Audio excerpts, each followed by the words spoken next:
கடவுளுக்கு வந்து மனிதர்கள் மேலே இருக்கிற கருணை வந்து கம்மியாயிட்டே இருக்கோ அப்படிங்கிற மாதிரி தோணுது. ஸோ நம்ம நியூஸ் சேனலில் பார்த்தாலே இப்போலாம் வந்து ரொம்பவே வந்து பயமாக இருக்குது. இந்த விஷயங்கள்லாம் வந்து ஏன் நடக்குது, எதுக்காக இந்த மாதிரி குழந்தைங்களுக்கெல்லாம் இந்த மாதிரி நடக்கணும் அப்படிங்கிறத வந்து ஏற்றுக்கவே முடியல. அந்த நிகழ்வை விட்டு வேறு எதுலையுமே வந்து கான்சன்ட்ரேட் பண்ணவே முடியல. மனசு வந்து அதுலேயே இருக்குது. இதெல்லாம் வந்து தடுக்கப்பட்டிருக்க வேண்டிய ஒரு சம்பவம் தான். ஸோ யாரோ ஒருத்தவங்களோட அலட்சியத்தினால மற்றவங்க பாதிக்கப்படுறது வந்து ஏற்றுக்கவே முடியல.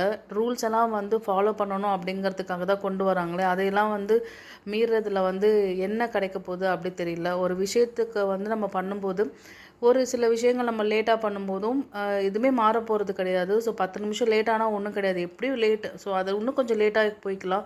அதுக்காக அடித்து பிடிச்சி ஓட்டி நம்மளோட லைஃப் வந்து ரிஸ்கில் கொண்டு போகணும் அப்படிங்கிற அவசியம் கிடையாது. எப்பவுமே டிராஃபிக் ரூல்ஸ் வந்து முடிஞ்ச அளவுக்கு ஃபாலோ பண்ணணும். குழந்தைங்களுக்கும் நம்ம வந்து சொல்லிக் கொடுக்கணும்.